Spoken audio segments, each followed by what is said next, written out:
Hi, Rasika. How are you? Very well. How are you? I'm very well, thank you. I'm so excited to talk to you. I've been such a big fan of yours. I think I could probably say I'm a fan. Thank you so much. That's very sweet of you. Uh, no problem. First of all, I've got to say congratulations on Delhi Crime being nominated for the International Emmy Awards. It's such a big deal. How do you feel? I'm actually really, really thrilled because, Delhi Crime is one of those pieces of work that I am so proud of. That every time I meet somebody who mentions something else that I might have worked on, I always say, "But have you watched Delhi Crime?" Because I'm so proud of that work. I think that it it the final product superseded my expectations. I knew it was going to be very good when I worked on it, and I was um, uh, very trusting of Richie Mehta's abilities to make a very compelling and sensitive series. But I was very moved by some of the choices that he and the editor and the cinematographer made. And I think it just humanized so many people in the story.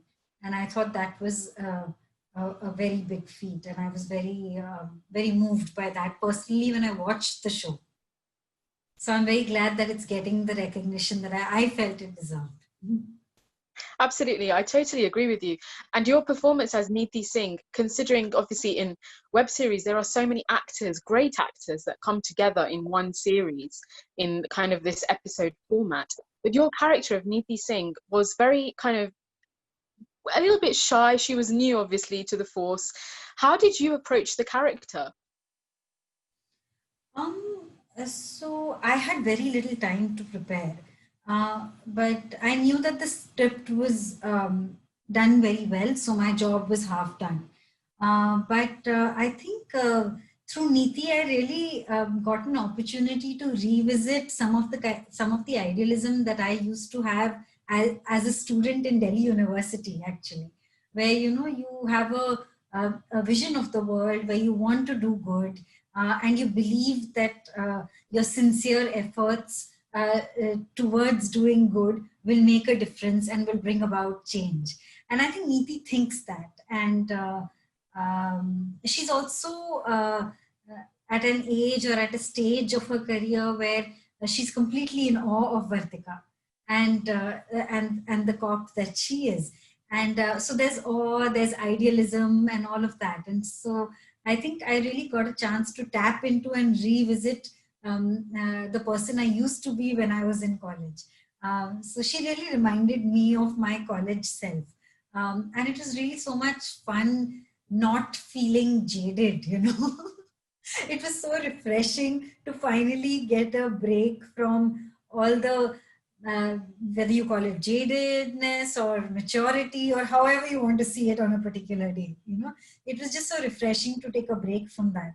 But as you've seen in season one, she also goes through a phase and um, she has a journey towards feeling skeptical and jaded and disappointed with the system and all of that. I guess that's just life, and Niti has that journey as well. So I had complete empathy for her through that whole journey. And so she, so, but also I felt that I didn't want to do it. It is a police procedural, and I didn't want to um, uh, do anything wrong in terms of police procedure. So I shadowed a cop who was in the same position as Neeti Singh is in, which is in police language they call it a probationer officer. Basically, somebody who's completed the 1 year training at the academy, at the police academy, and is on field training at the moment. So I met a few officers who were in that position, and I met somebody, this one officer who I chose to shadow, and she was very kind. She allowed me to be around her while she was at work.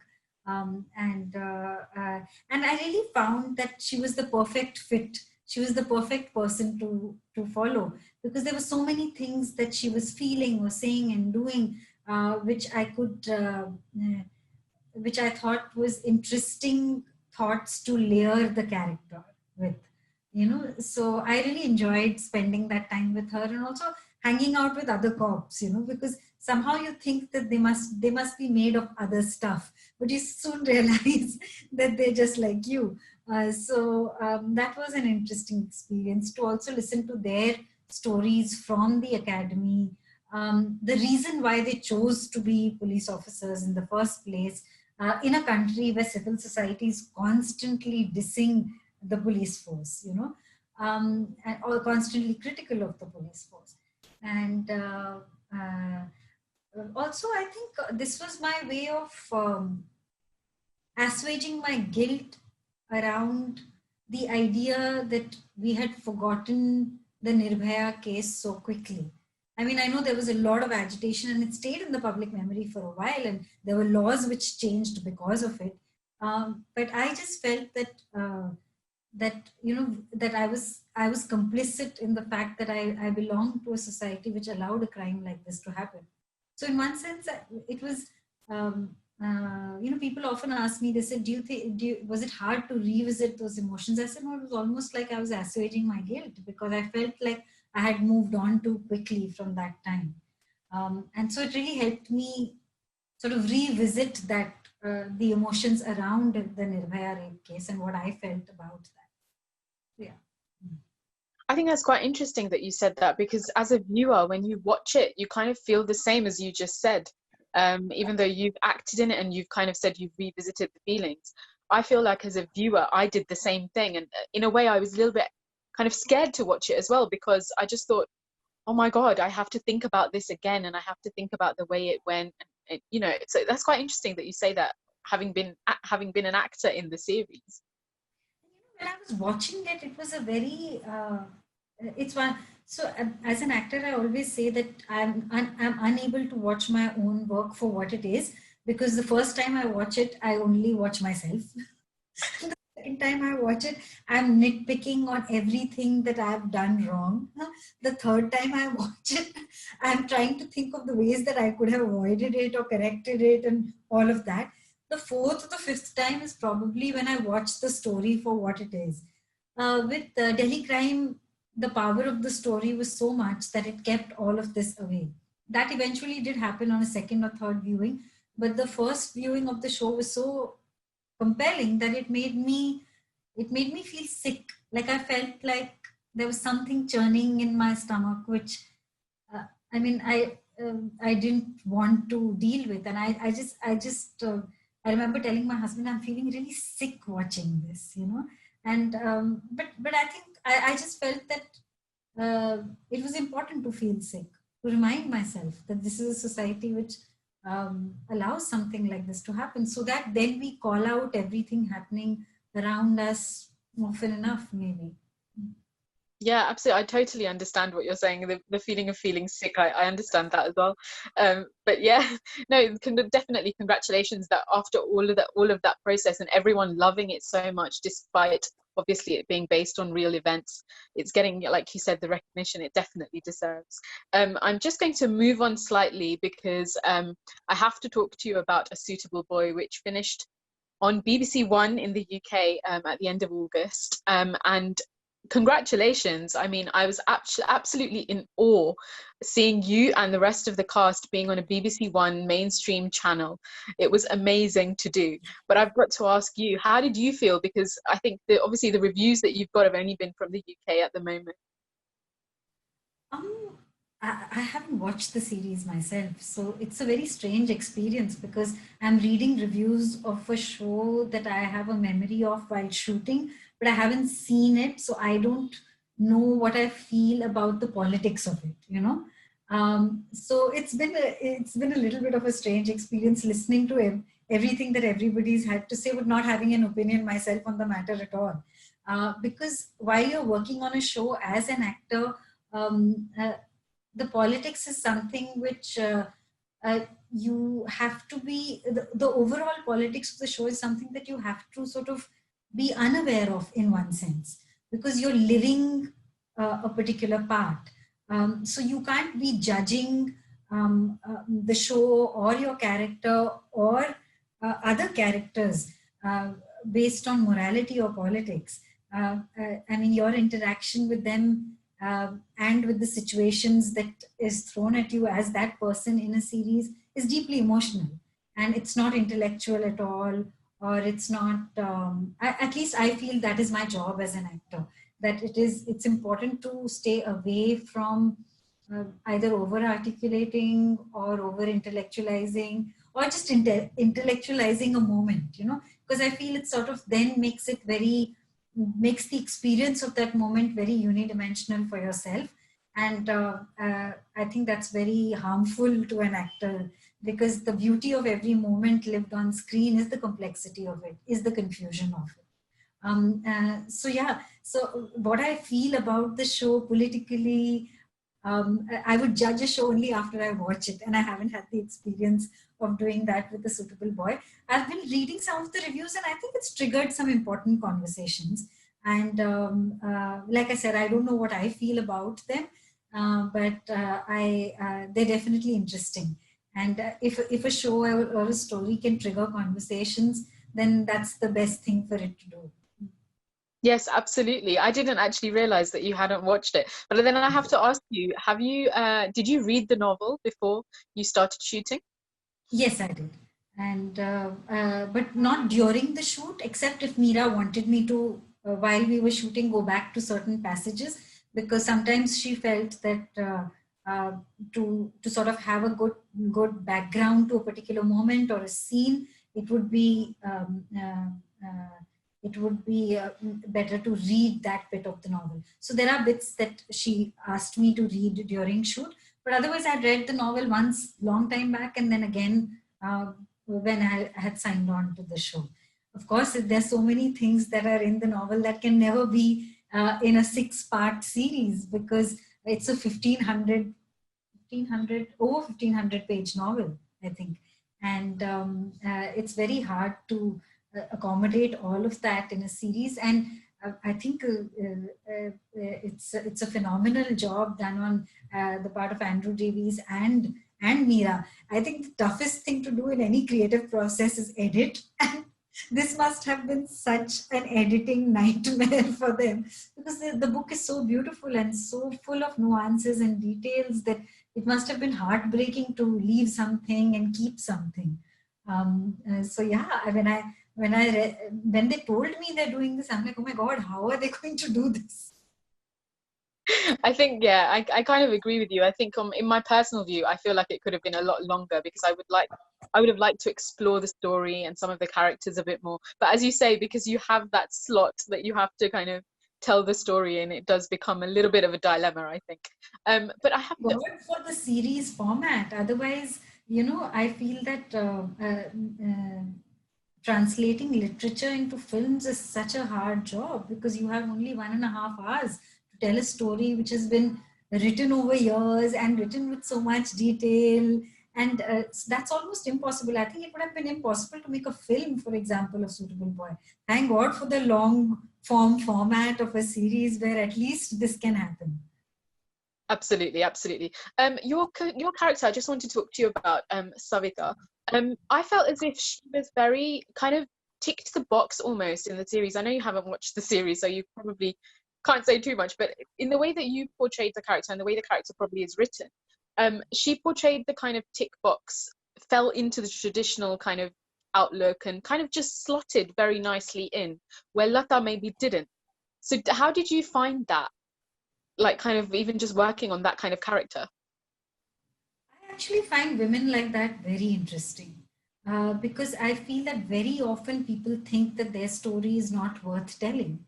And it's only the very sensitive writers who give attention to somebody who had a seemingly regular life.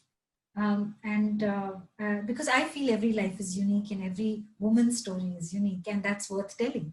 I think it's only people who are not sensitive enough or talented enough or skilled enough to tell the story of a regular person who some might describe as ordinary, are the ones who go look for extraordinary things to make a story compelling. If you're a good storyteller, you'll tell the the most seemingly ordinary story in the most compelling way. So I'm always very intrigued by by people like Savita, who, like you said, I agree with you completely, who checked the boxes, who made traditional choices. And I always feel that my attempt always to play a part like that is that I should not treat her as somebody who did something ordinary. For me, she is extraordinary in every way. And I wanted to, with Savita, my desire was that here is somebody who made traditional choices but had agency, and that to me is important. Had choice, you know. So I think very often when I first understood feminism, I always feel like I had it, but I only acknowledged it and understood it when I was in college. I always felt that to truly be a feminist, I should be breaking away from tradition. And I don't think I gave enough respect to women around me who made traditional choices, but that was a choice that they made, even if it was traditional. And the idea of choice is empowering, and not what choice you make. So I think Savita for me embodies that, somebody who made traditional choices but had agency and had a mind of her own. And also I think she's an interesting counterfoil to Lata. You know, to sort of have a story where you have siblings who are living different internal lives and still have so much love for each other, and and like a deep emotional relationship, not judging the other for the choices they make, in fact influenced by the other choices and re-examine each other's choices and re-examining their own based on the others. So I think it's a very beautiful sibling relationship also. Yes, absolutely. And it's funny that you say that, because I think one of my personal favorite and most memorable scenes from the series was the scene between you and Lata when she tells Savita about Kabir, which was, yeah, I think that was one of the most poignant scenes for me. So it's quite interesting you said that. And actually, at one level, I just feel also I feel bad for Savita. She's in the middle of dealing with. She's like the peace ambassador between her mother and Lata, and I'm like, how does she do this every day? Yes, that's so true. I didn't even think of that. Yeah, you're absolutely right. She seems to be the sane one, if you like, who's not kind of, who's kind of the solid kind of, it's okay. Yeah. So I have to ask you actually, what was your experience working with Mira Nair? Oh, it was lovely. I mean, it was as expected. You know, I had one of the most exciting things about signing on to A Suitable Boy for me, and I know for most of my co-actors, was working with Mira Nair. I think it's on every actor's bucket list, and some of her films have been my favorite films. I've also been very intrigued by how she works with an ensemble cast. I think she's done it very effectively in Monsoon Wedding, and I saw her. I got a chance to watch her work live in A Suitable Boy, so that was exciting. But I think I think a lot of people say that about Mira, which is very true, is her spirit. She's very spunky and extremely mischievous, and so it's great fun hanging out with her because she says these really bizarre things, and I think that's where the fun in her scenes come from. Because to give you an example, because you watched the series, the scene where I'm giving birth. Um, I mean, one way to do it is the labor pains and to focus on that and all of that. And then Mira walks into the scene and she says, "But you know, I think you should just whack Rupa Mehra." And I was like, oh, yes, why didn't I think of it? This is my only chance to do it. Never again will I get this opportunity to give her one whack, which is something that I must have wanted to do many times in my life as Savita. You know? And it's only in that moment of complete pain and agony where where you lose your maturity and your most animal instinct is surfaces, and her most animal instinct might be, let me just beat this woman, doing everything wrong all the time and just irritating the life out of me. So you know, she thinks of these things. So she thinks in a very interesting way. So it's always it was great to collaborate with her, and I think I also really enjoy hanging out with her generally. Just listening to her life experiences. And you can talk to Mira about anything, like I've had conversations with her ranging from motherhood to scuba diving, and it's all so much fun. That sounds like a lovely experience.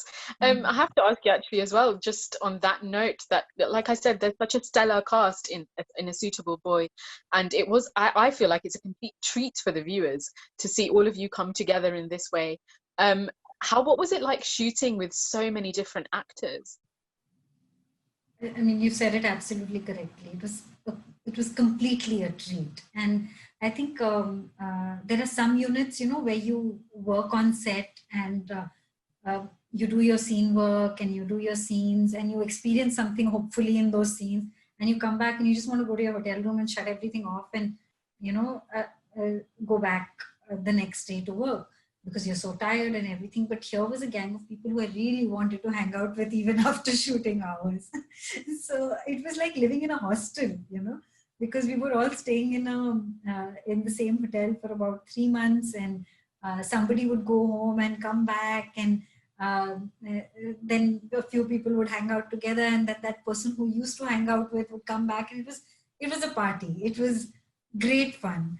And there were so many like-minded people that you always had somebody to hang with, so you were never lonely. So if you had a late call time on one day, you could hang out. One bunch of people who had a later call time would hang out together. The earlier bunch would very sadly go to sleep. So a lot of that happened. It really felt like being back in hostel.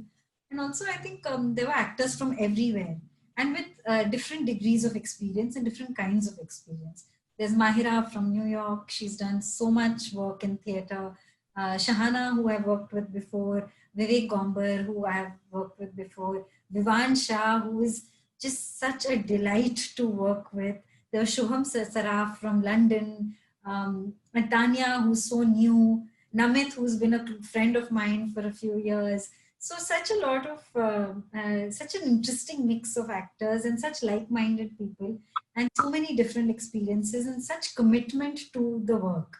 So we would all be partying, but we would all be really committed to what we're doing. And Ishan and Tabu, of course. I think Ishan has all the elements of becoming a really big star. And I'm really looking forward to watching a lot of his work coming out. And Tabu, I think all of us wanted to be Man. Somewhere all of us have a crush on Tabu. I agree with that. I totally agree with that. But after A Suitable Boy, I think the crush gets worse. It does, doesn't it? Absolutely. There's so much charm to her character. It's amazing. Thank you so much for talking about A Suitable Boy. It's been absolutely lovely. I just want to touch on Loot Case for a minute.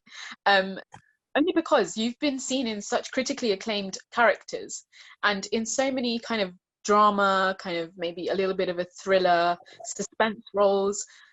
This was your first comedy, right? Yes.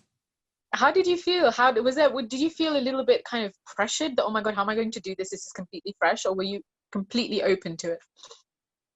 I was relieved, honestly, because the script came to me when I was shooting for Delhi Crime season 1. And my worry then was that I felt so emotionally spent after season 1 that I was worried that if I was asked to immerse myself emotionally in another project immediately after, then I might not be able to do it. And I mean, at that stage, this was in 2018. I was still pretty 18. I was still pretty insecure about work, and so I wasn't in that position where I would be like, okay, I won't do a project if I'm emotionally spent or tired. I wouldn't have the luxury of doing that. So I was very relieved that work came in the form of comedy.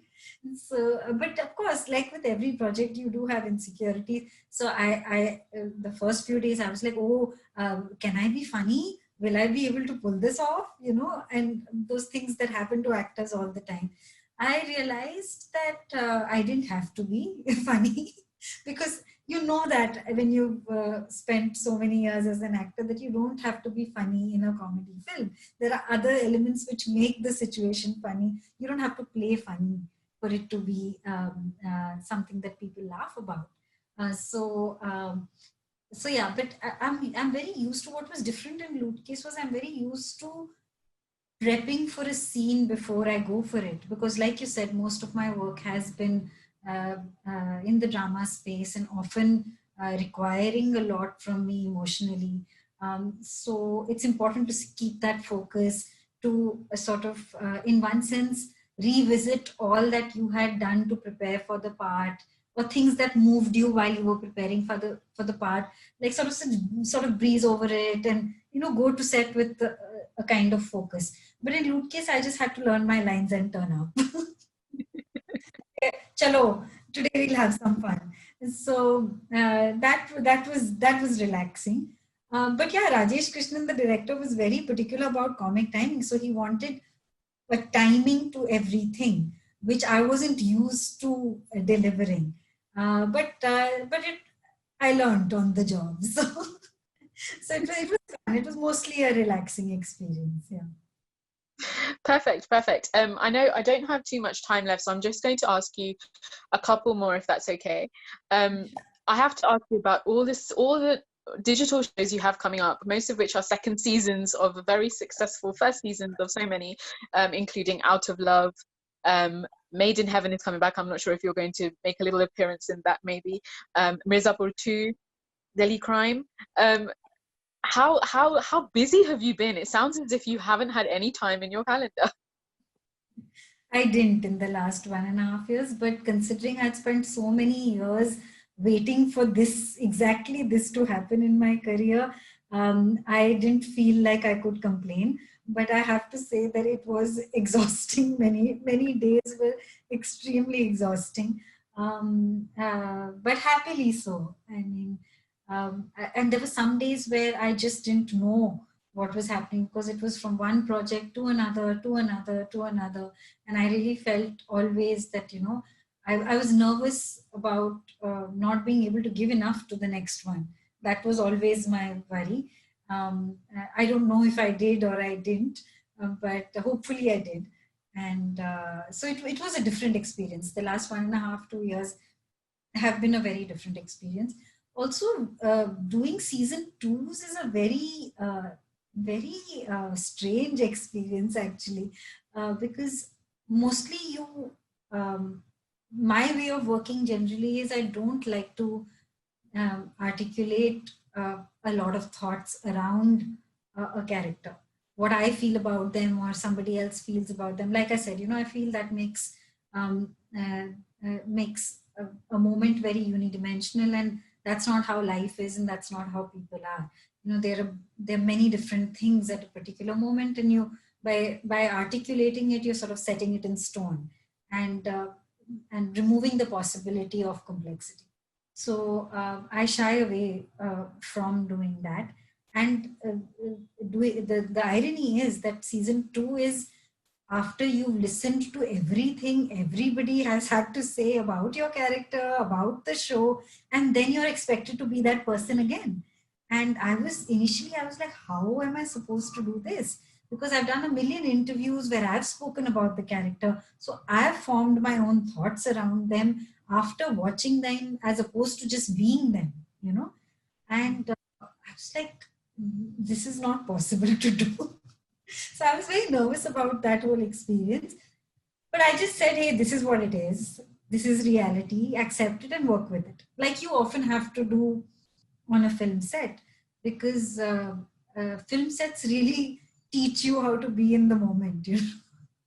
Because you are prepared for a moment for several days, and then somebody will do something which they could have easily avoided on shot, which will just make your concentration disappear.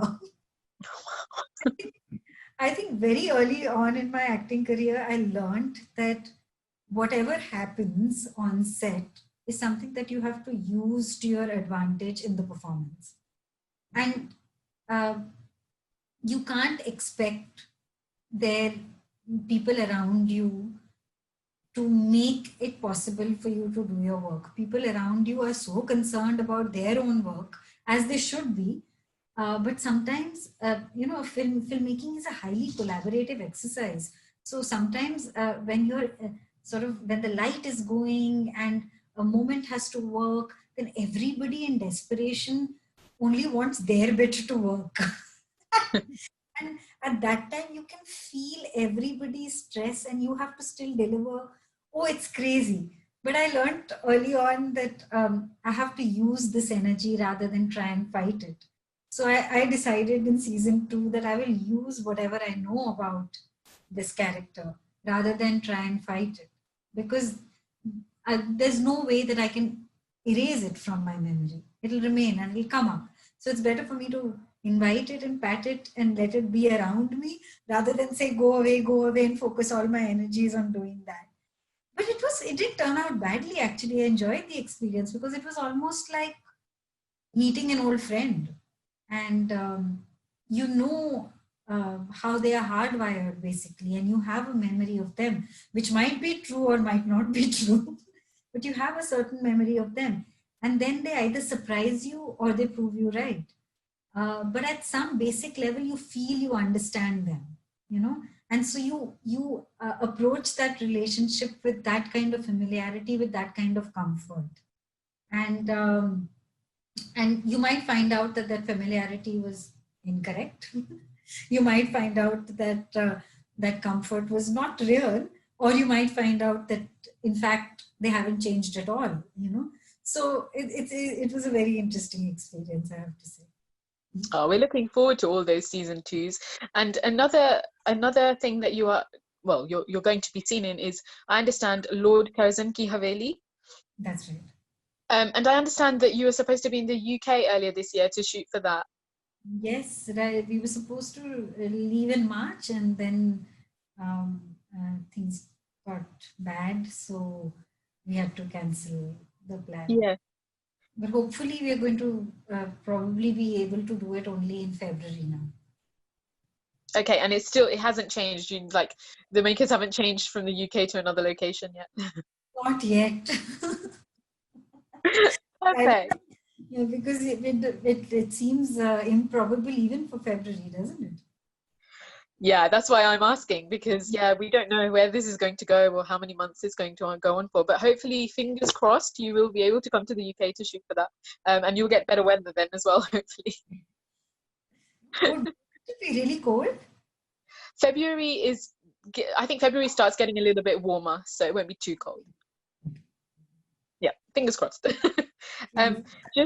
Just to ask one more question. I watched Banana Bread, and I was really intrigued by the way that you and Mukul sir, who I met when he was here for an interview as well. I did, yes, I did. It was lovely to see you both together, and I did ask him during that time if you are going to be coming together for anything else. And obviously, and then we saw Banana Bread during lockdown. So how did you find shooting for that? Completely at home, completely kind of almost unassisted, right? It almost feels like that was a long, long time ago, and it was only in May. I think lockdown is sort of just stretched time in our memory. So that at that time everything was in complete lockdown in India. So there was no house help. There wasn't it wasn't even possible to bring in equipment or even ask one person to come and help you. So it was just completely in lockdown. So we shot it on our phone cameras and recorded sound on phone. Also, we used about 4 phones and shot it ourselves. I think at that time I was just so excited about trying to make something of this time and trying to do something creative and responding creatively to this really, really strange time, because I felt like I wanted to also document it in my way, so that years later when somebody is talking about this pandemic, somebody also watches Banana Bread, which is something that I created. So I think I was excited about that idea. And it was actually very hard. It was a long, long shooting day in which we had to do many things. And it really made me realize how much help we otherwise have on a regular film set and a regular shoot day. So, but this was an interesting experience. And at that time, I kept thinking, I hope this is not how we have to do this all along. So, I hope you can get back on a set. But yeah, it was an interesting thing, and I felt I had an opportunity to document my thoughts at that time. Absolutely. My final question to you is going to be about you personally, in terms of what do you watch? What is your favorite thing to watch? Have you been watching anything during lockdown, during this pandemic time, which you think, wow, this is amazing, and I would love to be part of it, maybe? Oh yeah, so many things. Mrs. America. I was. I'm always actually very, very blown away by Kate Blanchett's performances. I think they're so skilled that it's difficult to even understand how she started. And so I'm always keen to watch her work. Her work in Blue Jasmine is one of my all-time favorite performances. So I really follow her work. So, and this was about the feminist movement in America in the 70s. So this was a complete treat for me. I totally enjoyed it. But I watch a variety of things. I've watched so many in this lockdown. The other few things that really stick in my memory and I would really recommend is this film called The Favorite, which I only watched now, but I mean, I know it was, I think, came out in 2017 or 18, and it had been on my list for a while, but I hadn't gotten down to watching it. It's just so masterfully created, and of course, Olivia Colman is gold in it, as are the other actors. They've done such a phenomenal job, and just to see three talented women actors interact with each other um, uh, was was completely mesmerizing for me. And also, I think that the whole the choreography of the film is so interestingly done. If you watch the choreography of every scene in that film, it's done so interestingly, and I think the skill of the director is just something that I felt was phenomenal. I still haven't watched the other film that he's made, Lobster.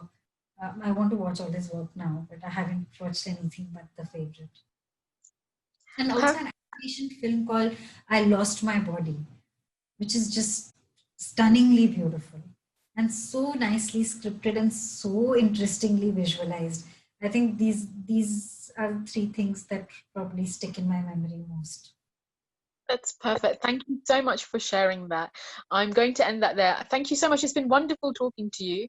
Wonderful. And thank you. And I'm looking forward to seeing A Suitable Boy again when it comes on Netflix.